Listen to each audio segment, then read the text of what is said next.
Hi there and welcome to Loose Lips. This is CTV's Current Affairs for Women, and what a show we have for you tonight. I'm Vanessa Wells, and joining me tonight are our regular panellists. We have the sexy songstress Janice Gray. Good heavens. And the covetable cook Jax Hamilton. How are you both? Oh, I'm well, thank you. Really good. Good to be here. Good. Thanks for coming along.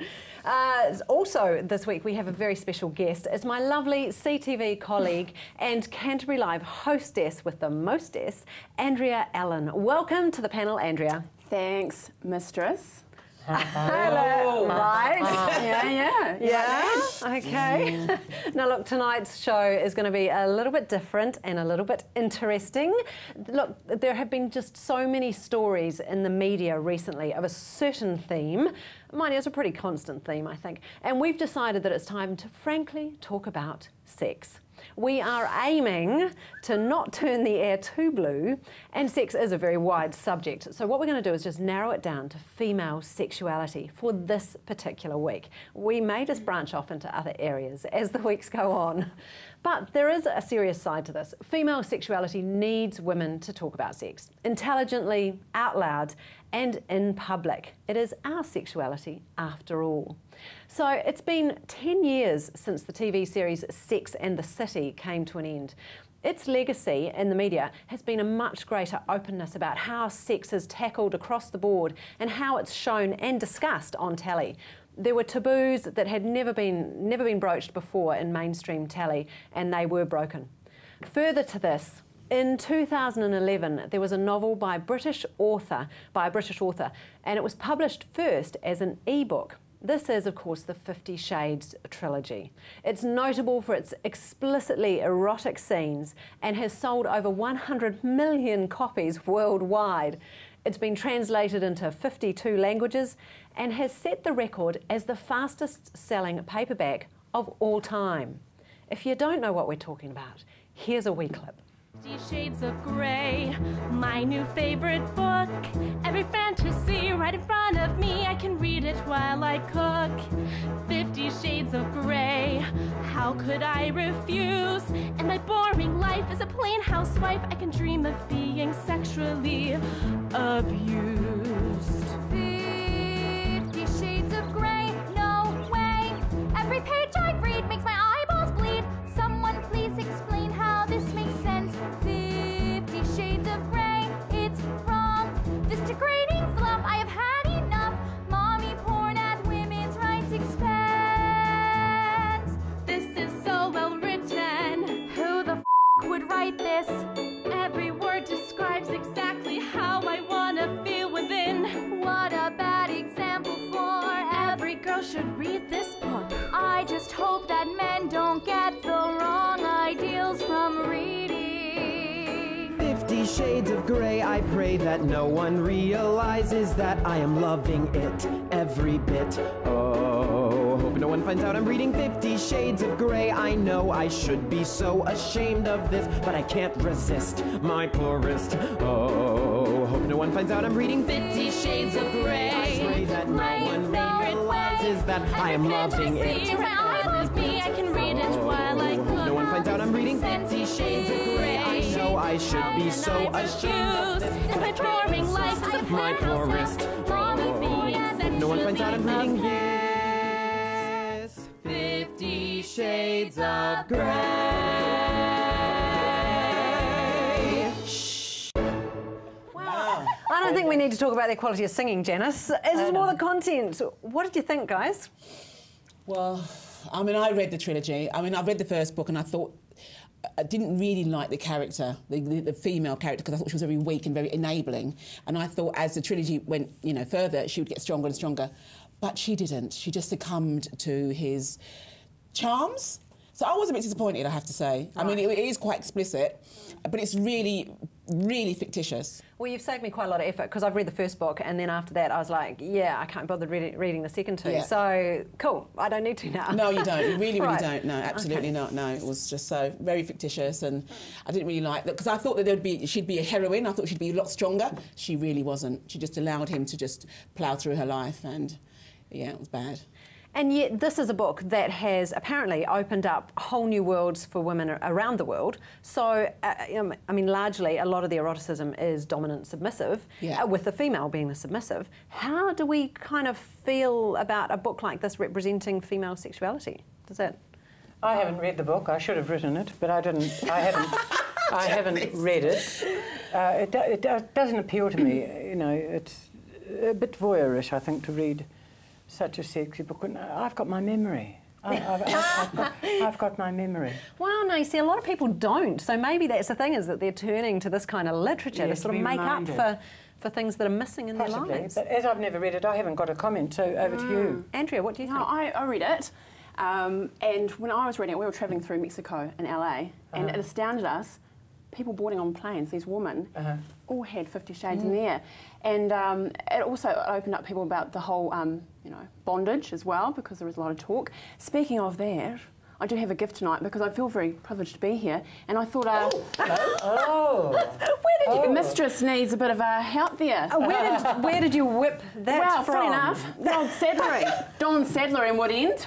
Oh, really? Girls, if you're looking for that, the girls are looking after you. Why do you have a need for that? So what are you going to do with that then? I feel that Vanessa needs to keep us under control. Under control. Yes, I know. All right, I understand that.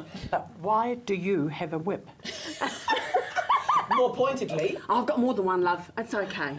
I've only ever seen one when it involves a horse. Yeah. So, okay, thank you very But let me much. ask you a question, though. It did open up a lot of people, and I think a lot of husbands and partners were quite happy with the result of reading the 3 books. Whatever you thought as far as the quality of the writing, I think it was more that actually stirred those emotions in women. I think that was basically it. So that's why it was such a success. You mean it gave approval to women to be horny? Bit of a natural lubricant.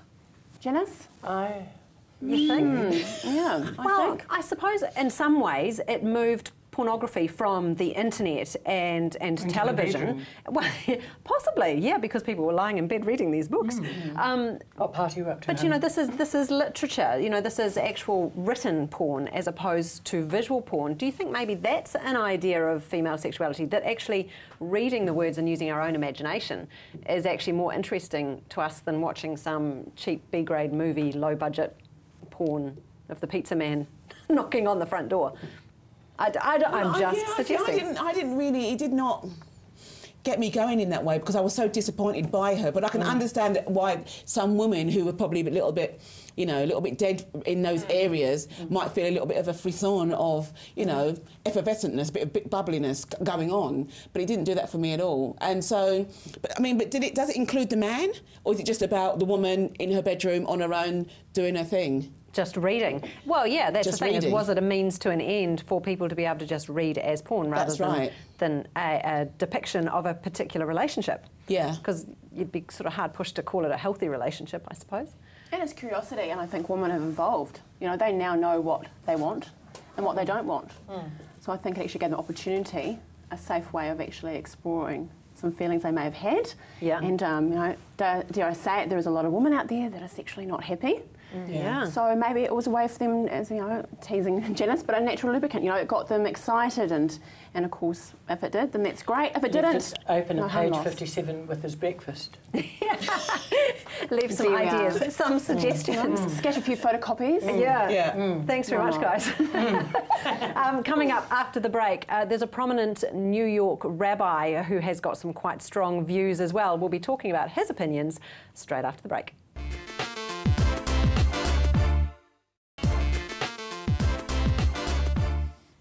Welcome back, I'm Vanessa Wells. Joining me on the panel this week is Andrea Allen, Janice Gray and Jax Hamilton, and today's topic is female sexuality. Now, there is a New York rabbi who's a bit of a celebrity rabbi, Rabbi Shmuley Boteach, and he's written a new book called Kosher Lust. In the book, Shmuley claims that women are not just looking for love in marriage, they are primarily looking for lust. Here's the rabbi talking about lust. Even Sigmund Freud admitted that he could not answer the famous question, what is it that a woman wants? And when I do marital counseling, the husband sits there saying, you know, I don't know what she wants from me. He has no clue. And the answer is that every woman really wants to be chosen. Now you're going to ask, how do you know that, Shmuley? Well, it's because I'm a man who's deeply in touch with his feminine side. But by chosenness, we mean, notice that when a woman is living with her parents, they love her unconditionally, they'll never cheat on her. they'll never divorce her, and yet she leaves her parents' home because she's looking for something else. The one thing her parents cannot give her is they cannot choose her.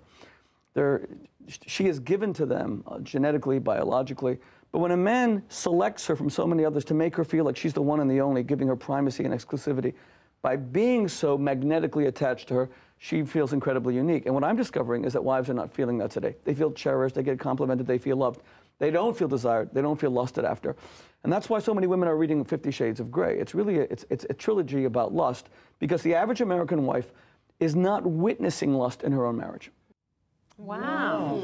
He's raising some pretty brave points there. What do you guys think? I'd love to speak to Mrs. Shmuley, I have to say. I'm not being funny. Yeah. I wonder what she'd have to say about the whole thing for 9 children and the whole lust thing going on, because would there be, you know, I mean, like, lust is fabulous, but is there time for lust? Is there time? Yeah, I kind of wonder about this sort of ages and stages thing too, you know. It's really hard to keep lust going when you've got a whole bunch of kids running around in the hall. And things to do. Yeah, exactly. You know, exactly. the curtains, the windows, the vacuuming, make the beds, change the sheets. Have sex. Feed the dog. Yeah, 'cause you can't buy it, can you? It's not like a box of lust that you eat. It has to, it's a gradual... There's something in there. Oh, there is, actually. Actually. Marketing on your box of phone. lust. But do you know what I mean? It's a cumulative thing, isn't it? Starts in the morning, lovely, looking lovely, and then in the afternoon, it's something that happens over a period of time. It's not like... And then, instant. Mum! Yeah, and then to break that mood and cut through. So, well, I think that's actually one of the things that he's saying is that the male in the relationship really needs to cherish the female in the relationship to build up these feelings of lust. Yeah. I kind of wonder, though, you know, a lot of his is still on, yeah, but it's all being done by the male. You know, this feminist side of me sort of screams like, you know, does she actually want it? Is she creating the lust as well? It's got to go both ways. But it's 50-50 though. It's not all about the woman. How about the, you know, he may like a bit of lust as well. It hasn't been, you know, the whole romantic side of it. It has to go both ways, doesn't it? It can't be all it's down connection, to... isn't it? It is, you know. It's not about going in and while she's making the dumplings, pinching her arse. It's about, you know, a connection, a deep, passionate connection, really. And, you know, the man's got 9 children. He must know what he's talking about. I don't believe lust lasts. Right. How do you then make it last? Or reignite it, Yeah, or reignite it. Somebody else. Yeah. That came instantly to my mind, somebody else. And that we all love that lusty feeling, don't we? Our blood pressure is at the perfect level. Our enthusiasm is heightened. Kisses are extraordinarily good. Yeah. Do you remember? Oh, well, you of course. What are you trying to say, love? I was going to say, but you do remember, of course you do. The anticipation of, and the, you know, that first kiss is always the most magical. It's absolutely wonderful. Yeah, when you're in it. Yeah. Yeah. You know, I have some wonderful memories. You'll have more, Janice. I hope. Yeah, well, there's a whip on the table. Take that home with you. I'm not interested in S&M. I've seen a video. No, I'm not interested in S&M, thank you, or anything like that. Just give me the old lust. missionary position, me. Slight variations, but you know, I understand that. It's you know, you can just have good old ordinary lust. Well, actually, that's a good question. Is with all of this pornography, be it written or on the telly, and all the media, are we creating a whole industry of sex that's actually not normal? You know, what happened to... Or realistic. Yeah, or realistic. No, are people then going into relationships going, oh, well, hold on a second, we haven't had fireworks for, you know... But isn't that woman in general, time? though? Isn't it the whole... There's Mr. Prince Charming. You know, we have so many young ladies that are waiting till later on because they're finding Mr. Perfect. Well, sorry, ladies, he doesn't exist, and neither does the Ms. Perfect. Yeah. And I think that's probably, obviously... That's right. Yeah, setting those we do have a lot of expectations. false conceptions. We think that men are going to bring in the firewood, fix the washing machine when it's fixed, be able to do the car also, to be able to fix the windows from leaking and the curtains, and be a magnificent lover every time a coconut. Dream on. Well, I tell you what, this leads on quite nicely to a book. It's called What Do Women Want? And it's based on scientific studies of female sexuality. Now, this is a whole area that, of course, is growing hugely. There's a lot more research being done into it, you know, these days than what there ever has been in the past. This book's author is Daniel Bergner, and he says anyone who thinks women are less promiscuous and sexually assertive, than men are just kidding themselves. Yeah, absolutely. And the idea that women are biologically programmed to be monogamous, we just mentioned that, it's a myth. Yeah. So he busts a number of myths, including that women want less sex than men. And actually, I think that's probably quite real as well. He says women's desires are actually more wild and unpredictable than men. I'm not so sure about that one, but what do you guys think? I think there is definitely a bohemian factor in, in women. I know of a family member, she was just about to get married, and she asked me the question, is it normal that he's not into sex much anymore? Now this is a young couple about to go down the altar, and I said, that is not normal. No. And she was questioning herself, do I want too much? And she was questioning her own sexuality. Needless to say, very brave lady, called the wedding off. Wow. Now because that's honest. It is honest. Honest. And it's a long road of a marriage, and sexuality is a very, very important part of it. I really admire couples that have stayed together. You read in the newspaper, married for 61 years, married for 66 years. The other day I read, married for 71 years. Wow. How many times do you think they got it off?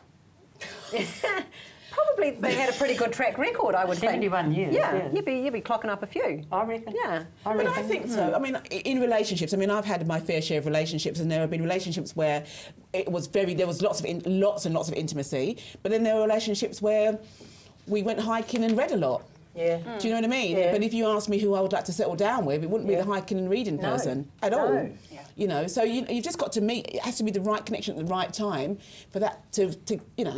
Now, speaking of the right connections and the right time, there's a certain amount of stuff that needs really good connection and really good timing. Stay with us. After the break, we're going to discuss the female orgasm. See you soon.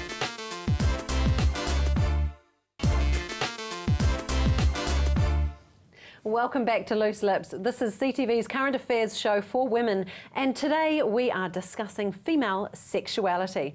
We've already looked at the 50 Shades effect and what do women really want and how lust can help a marriage or not, it depends. But our next subject is the female orgasm. I knew I was going to stumble over that. The next subject is the female orgasm. Since Viagra was first made available to men in 1998, the pharmaceutical industry has been racing to come up with a pink Viagra for women.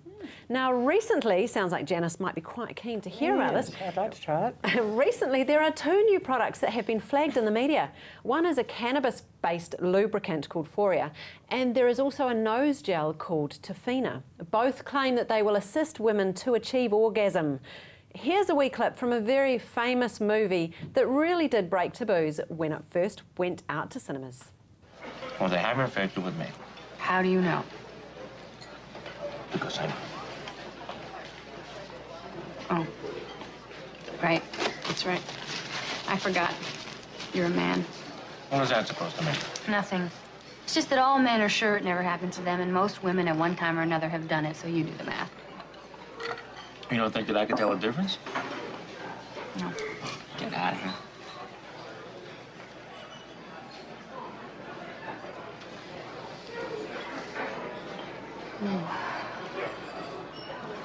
Oh. Ooh. Are you okay? Oh. Oh, God. Ooh. Oh, God. Oh. Oh. Oh. Oh, God. Oh, yeah, right there. Oh. Oh. Oh. Oh. Oh, God. Oh. Yes. Yes. Yes. Yes. Yes. Yes. Oh. Oh, yes. Yes. Yes. Oh. Yes. Yes. Yes. Yes. Yes. Yes. Oh. Oh. Oh. Oh, God. Oh.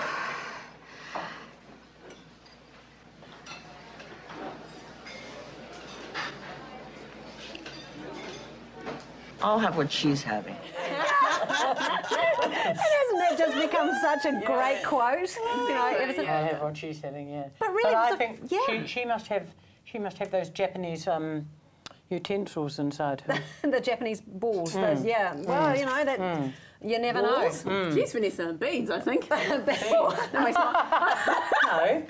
little silver balls. Oh. Yeah. Yes, and you can walk along and have an orgasm and. Yeah. Yeah. Apparently. Apparently. Yes, Friend of yours, Janice, is I'm not an Friend of authority yours? on it. A friend. But the best orgasm I ever had, and I know you want to know, I do. is when I was on HRT. Really. Hormone replacement therapy, and any girls out there would know what I mean, honestly and truly. It's quite a stimulant. Wow. And so I don't know a lot about HRT, but it's giving you extra estrogen, progesterone. Estrogen. Estrogen. Yes, it's a hormone replacement treatment, estrogen. Wow. Gives you back your estrogen after you've had a, you know, your carry cot out and the playpen is still there. That kind of thing. You know what I mean? I do know what you mean. know what I You mean? don't need to pick Viagra, you just need a little bit of estrogen. Well, no, I wouldn't go back on it because there are risks involved in it. But I am interested in that pink. Do you swallow that pill, or do you just keep it there? And then put it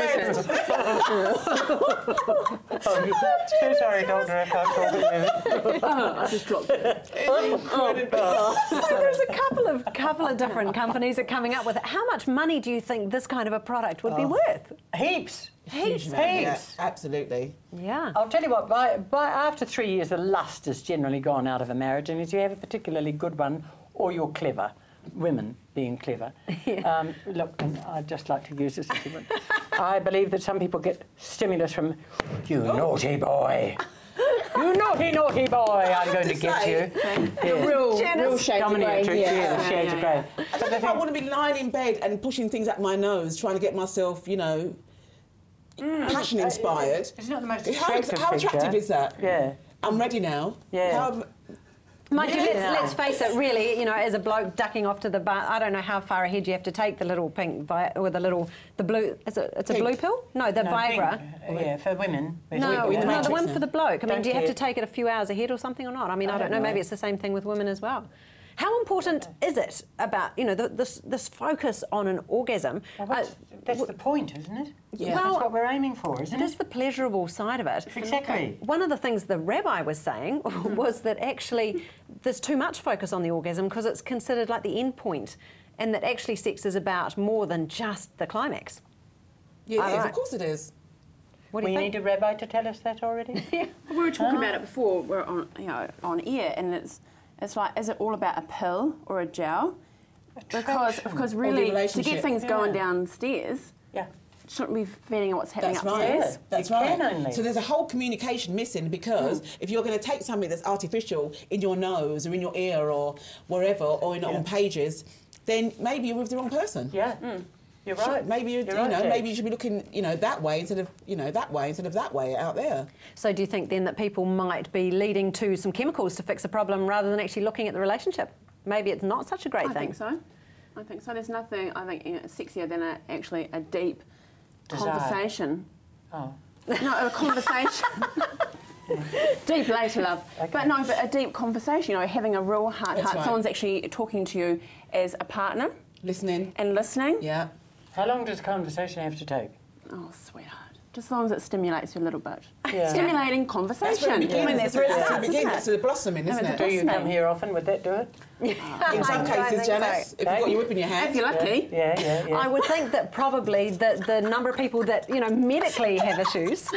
There are a few people who medically do have issues, Yes. you know, that can't reach orgasm. Yeah, And for yes. somebody Fair enough. like that, it'd be, you know, very, very helpful. But Yeah. I think sounds like from our panel's point of view that we'd all actually prefer the old-fashioned way. Yeah. Orgasm is a gift, I reckon. Makes you feel Yeah. good, gets you up, gets into the housekeeping. Bliss.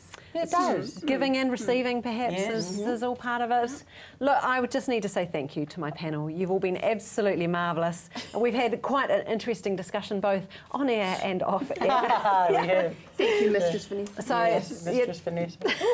yeah, right. Crack your whip. Thanks to Andrea, Jax and Janice for joining us this week. Please check out our Facebook page because I have a funny feeling we're going to have a wee bit of a discussion about this online as well. And we very much look forward to seeing you next week. This has been Loose Lips.